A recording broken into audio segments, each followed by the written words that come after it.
Tuh, jadi diambil segini besarnya, terus dipotong-potong sama dokternya, kayak di apa pak, bukan kayak ditumbuk-tumbuk, terus ditaruh di bagian hidungnya.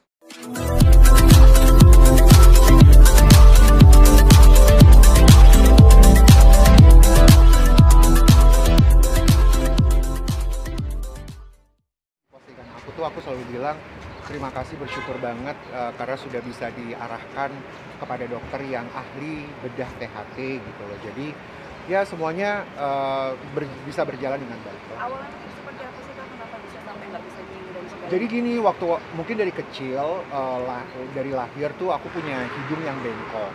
Waktu di usia sekitar masuk SMP, pernah masuk rumah sakit, terus dokter bilang kalau hidung aku di sebelah kanan ini tertutup rongganya sama tulang. Jadi segini sempitnya.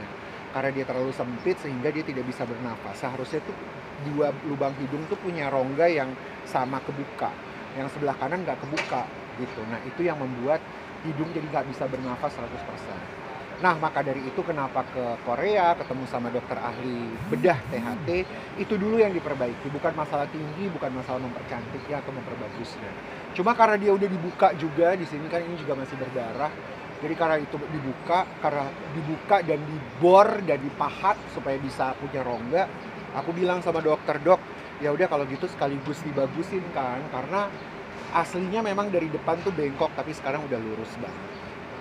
Itu aja sih. Keluarin biaya berapa? Waduh, itu bisa tanya sama dokternya. Dolar sih waktu itu bayar. Oke, rekomendasi siapa sih Kak mungkin ke sana gitu? Ada rekomendasi? Rekomendasinya tuh dari Teh Dewi Gita sama Denada dan juga sahabatku Doni Lim. Mereka bertiga lah yang luar biasa bisa kasih tahu bahwa ini adalah dokter ahli THT, ahli bedah THT. Nah Teh Dewi Gita tuh yang nganterin aku konsultasi, karena Teh Dewi sama Denada kan kemarin sebelumnya sudah facelift di dokter yang sama, namanya dokter Song. Nggak apa-apa aku sebut karena itu nama dokternya. Nah jadi dialah yang masternya yang bisa memperbaiki hidung aku. Nah karena mereka sudah punya pengalaman kemarin ke Korea selama 2 minggu, Denada juga bagus banget, Teh Dewi juga bagus banget. Karena mereka facelift, jadi aku dianterin untuk konsultasi, pengen tahu kalau dokter ini mampu nggak untuk bisa buat rongga THT itu. Tapi kalau untuk sekarang kondisi hidungnya dari yang Kakak rasain? Udah sekarang udah bisa nafas, udah bisa cium semuanya nih, bau-bau. Karena tadinya nggak bisa sama sekali, sebelah kanannya tersumbat. Jadi kalau makan pedes biasanya kita kan ada lendir-lendir di sini bisa buang, sekarang udah bisa buang, tadinya nggak bisa dibuang. Udah ngalamin itu udah berapa lama? Seumur hidup. Dari kecil sebenarnya, makanya mungkin gue ada bindeng-bindengnya kali ya dulu, tapi sekarang udah bagus banget. Kemarin waktu setelah keluar dari ruang operasi, hal pertama yang dilakukan adalah nafas dulu.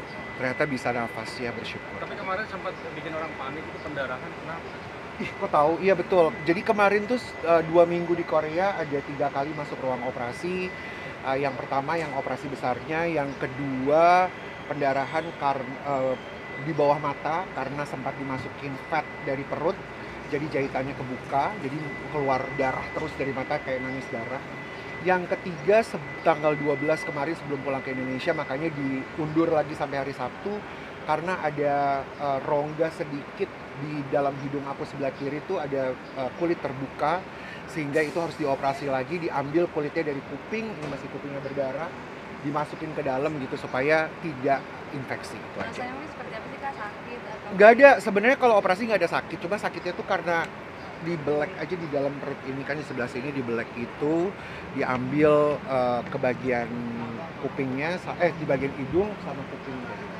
Sebelumnya katanya ada bantuan dari Kak Dev Hendrik juga. Betul, sahabat aku Dev Hendrik anterin ke Korea karena yang kedua kali nggak pernah kepikiran mau melakukan operasi plastik di bagian hidung.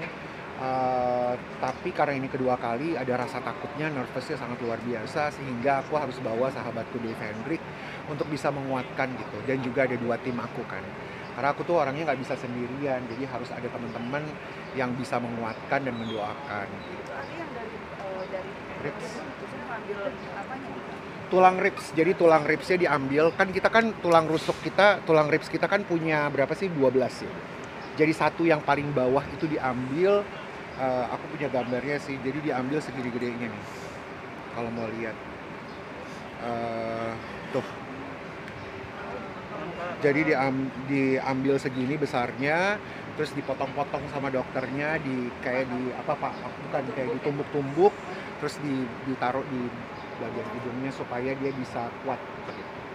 Kak, ini kan bukannya dibilang sama semua sama kayak Kak Igun. Ya, aduh banyak banget. Gimana Tapi itu? nggak apa-apa, aku seneng kalau disama-samain sama Igun. Orang Igun adalah sahabat aku, dia sama-sama berjuang, kita dari muda.